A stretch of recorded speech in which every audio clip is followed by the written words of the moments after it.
First thing I want to start off with is really establish why are we here and why birth to three. At DCFS, we've started to try to change our narrative about who we are and what we're doing. And we're starting to call ourselves first responders to families in crisis. No one has ever been in a situation where first responders showed up and you weren't grateful as heck for them to show up on the scene. That hasn't always been how we've been seen, but the truth of the matter is when families get in crisis and their children involved, we are a first responder. What's our job? To triage the children and assess their safety. That's the fundamental business that we are in. Triage and to establish and assess safety for the children who are part of the family in crisis. The truth of the matter is, birth to three children, they have no voice. And so we have to substitute our judgment for their voice.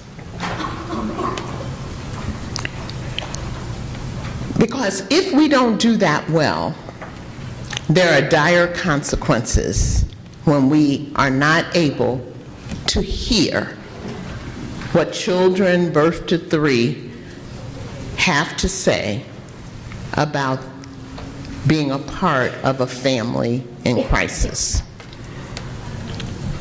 There are a lot of concepts we throw around about families and children and what's going on in the business of child welfare, but I want to lay out a scenario and ask you to go there with me. If we don't hear these children well, I suggest to you that we have some very critical issues that we have to confront. Trauma, and I've forgotten what ACEs stand for. Adverse childhood experiences. That was a test. Trauma and adverse childhood experiences. Everybody's talking about it. It's a great concept to gather around the table around. Everybody's got a book or article who has any opportunity to write it. But I'm not sure that we really get it from an execution point of view. And trauma and adverse childhood experiences pay negative dividends over the lifetime of a child. Lack of bonding, lack of attachment, lack of ability to really get along with people and to live productively as adults. It is a trauma that lasts forever, almost. And I'm not sure we're thinking very clearly about how critical that is and what that means when we're looking at children birth to three and families in crisis. It can also, when we don't hear these children, lead to removal to foster care. And that dividend over a lifetime is about a lack of a permanent connection to family or knowing what it is to be in the presence of caring and protective adults. If we don't hear these children birth to three, they become teenagers.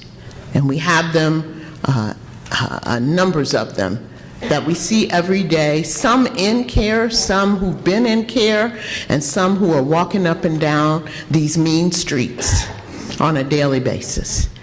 But they're suffering from PTSD, attachment and conduct disorders, other mental illness, and they're in and out of psych hospitals, in and out of detention, in and out of places that we don't believe are appropriate places for children to live.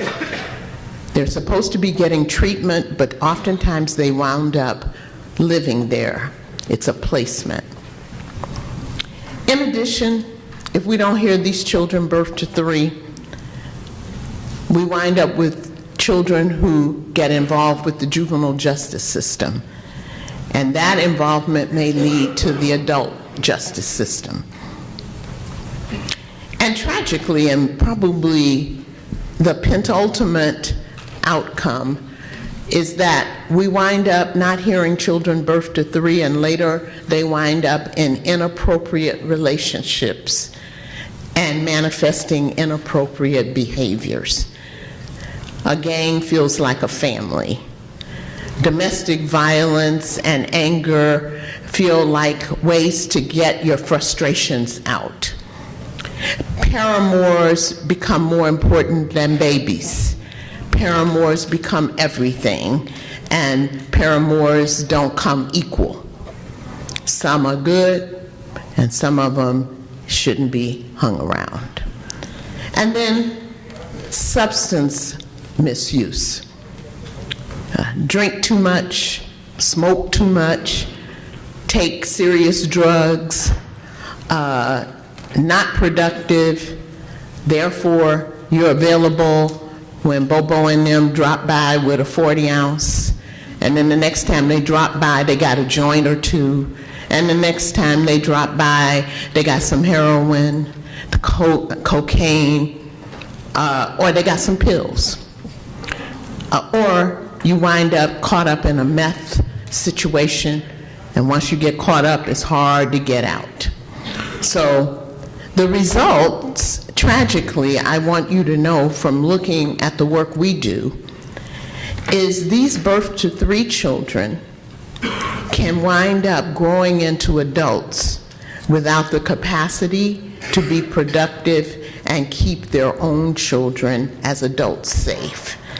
And tragically, the cycle begins again of having children birth to 3, living with adults who are not able to protect them. Safety is the core business of child welfare. So I leave you with your mission. If I had to just say, somebody asked me, well, what are y'all doing there? What question are you all asking? Here's the question. What collective behaviors across key systems and programs and services who are serving children birth to 3 and their families will keep these vulnerable babies safely at home, unharmed, and with caring, protective adults? That's the question. You can't run away from that question. That says there's a set of behaviors that we're going to identify and lead measures related to quality touches, related to putting more eyes on kids and their families, related to building the capacities of adults. What behaviors do we say amongst ourselves we have to be focused on? You will see that our 3 categories make 3 assumptions, really. 1, that there's not enough high-quality, sustained contacts and engagement with vulnerable families. There just isn't enough of it. Because if there was, I think families would be better off. I give the example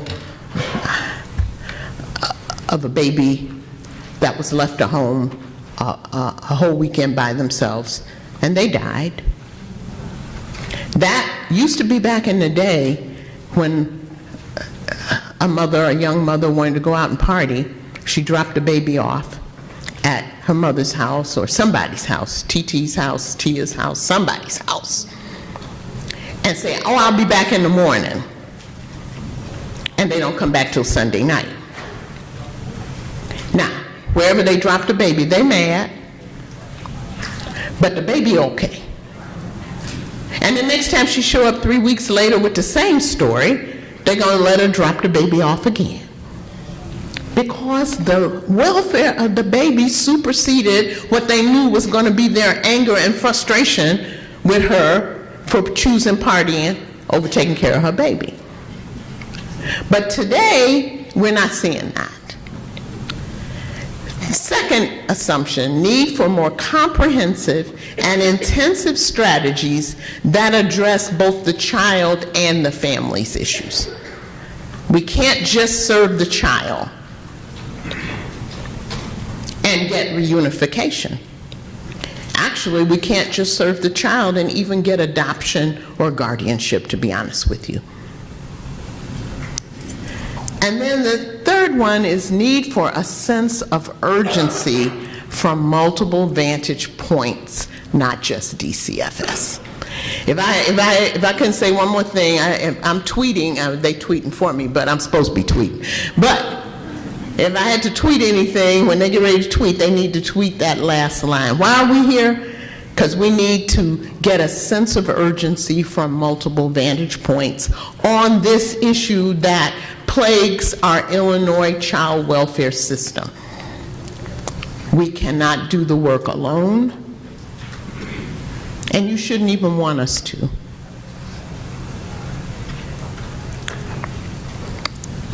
So that's the mission. I've given you the data. Chris talked about you can't just do this work talking about it conceptually. Concepts only set the stage for what? Keeping score, for understanding the data, for understanding what it is. So that's why I chose to put this in a data story for you today, to help you really understand and see how deep this problem plagues us and what the consequences are for children. I'm done.